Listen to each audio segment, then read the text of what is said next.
காய்கறி கடையில் part time வேலை பார்த்த 16 வயது சிறுமி வீட்டு வறுமையை தனக்கு சாதகமாக பயன்படுத்திக் கொண்ட கடை ஓனர் தேன் போல பேசி சிறுமியை கர்ப்பமாக்கி கருக்கலைப்பு. சிறுமியை அழைத்து கொண்டு போய் 2 நாட்களாக ஊர் சுற்றிவிட்டு மீண்டும் ஊருக்குள் கொண்டு வந்துவிட்ட காய்கறி கடை ஓனர். போக்சோவில் கைது செய்யப்பட்ட கடை ஓனருக்கு நீதிமன்றம் வழங்கிய தீர்ப்பு என்ன?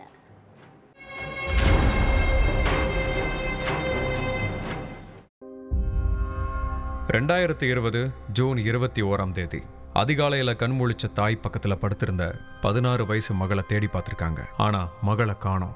அக்கம் பக்கத்துல தேடி அலைஞ்சு பார்த்த தாயும் தந்தையும் அடுத்து போலீஸ் ஸ்டேஷனுக்கு போய் புகார் கொடுத்திருக்காங்க.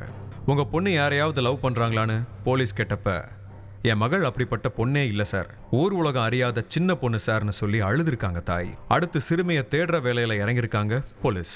இதுக்கிடையில 2 நாளைக்கு அப்புறம் முனியப்பன் கோவில் பக்கத்துல அதிகாலையில சிறுமி தனியா நடந்து வந்திருக்காங்க.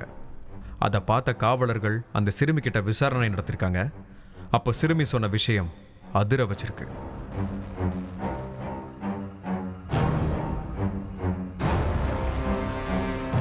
ஈரோடு அடுத்த பெரியச்செட்டிப்பாளையம் கணபதி நகர்ல கோவிந்தராஜ் காய்கறி கடை நடத்திட்டு வந்திருக்காரு.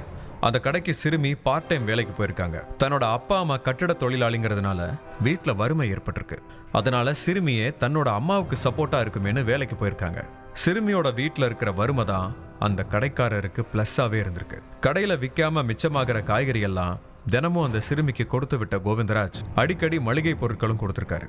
அதனால கோவிந்தராஜ் மேல சிறுமிக்கும் சிறுமியோட அப்பா அம்மாவுக்கும் மரியாதை கூடி இருக்கு. நல்ல மனுஷனா இருக்காருன்னு நினைச்சிருக்காங்க. ஏற்கனவே திருமணமாகி 2 பிள்ளைகளுக்கு தகப்பனான கோவிந்தராஜ் தன்னோட பொண்ணு வயசுல இருக்கிற சிறுமி கிட்ட இரட்டை அர்த்தத்துல பேசியிருக்காரு.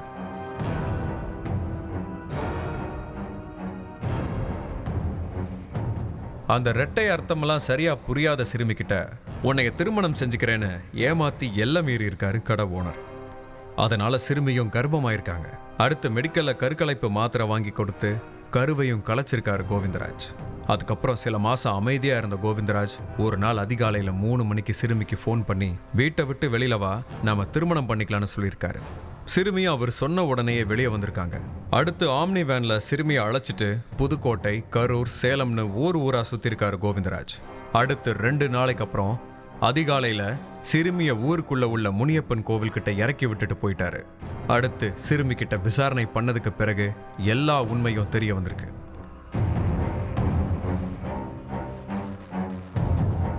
அதுக்கு பிறகு கோவிந்தராஜ போக்சோல கைது பண்ணி சிறையில் அடைச்சிட்டாங்க போலீஸ். ஈரோடு மகிழா நீதிமன்றத்தில் நடந்துட்டு வந்த இந்த வழக்குல கோவிந்தராஜுக்கு 10 ஆண்டுகள் சிறை தண்டனை விதிச்சு நீதிபதி உத்தரவிட்டிருக்காரு.